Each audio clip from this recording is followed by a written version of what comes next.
It's simple time. This is Satong at today magluluto tayo ng isang dish na hindi lang simple, sinful din. Kaya pangpulutan to. Kaya let's get cooking. Simpol, simpol. Luto na, ha.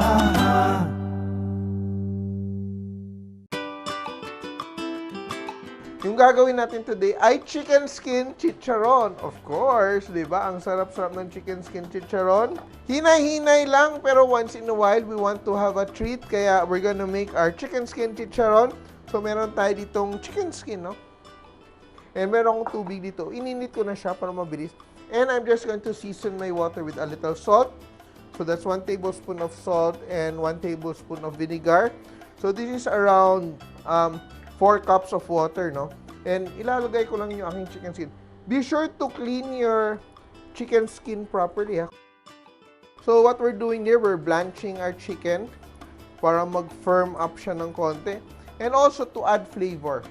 And meron ako ditong cornstarch. Some cornstarch to help it crisp up even more.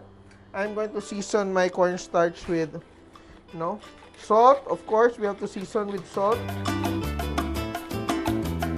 Mix everything together. And my chicken skin is simmering away.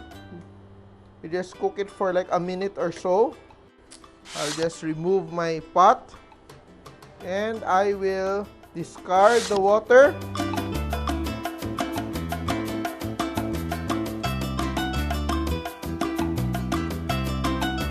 Just let the excess water drip and we just put it into our cornstarch. No?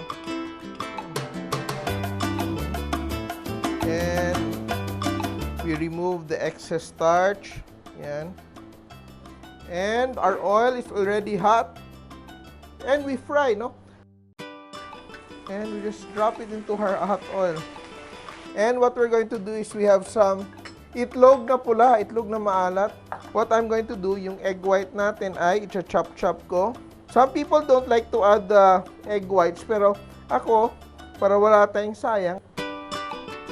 Yan, and I'm just going to add it to my mayonnaise. No, very easy to do. Yung itlog naman na pula, yung red egg, yung egg yolk niya, is i-mash natin. Mash it. And add to our mayonnaise. Ito yung dip natin. Di na natin siya kailangan ng salt kasi the saltiness will come from the egg. Just add some black pepper.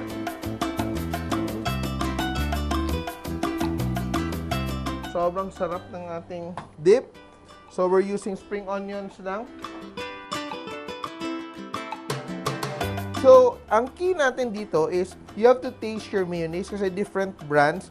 Some brands have different flavor. Ang iba mas matamis, ang iba maasim. So, you balance your seasoning based on your brand of mayonnaise. And look at that, ha, yung ating chicken skin, the oil is still hot, may apoy pa rin siya, pero hindi na siya masyadong bumula. Kasi kung magtataka kayo, bakit hindi siya masyadong brown compared to yung nabibili sa ating mga palengke or mga sidewalk, is because we're using new oil. Put it aside, let it drip. Serve na natin siya. Tatagalan pa ba natin? So here it is. Sobrang daling gawin ng ating recipe. Try this at home. Ang ating salted egg dip with our own version of chicken skin chicharron.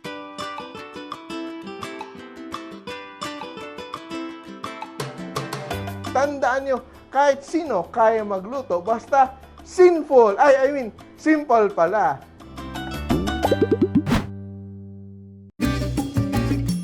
Mga ka-simple, remember, loving is sharing. Kaya share this video and like nyo na rin. Kain muna ako. Bye!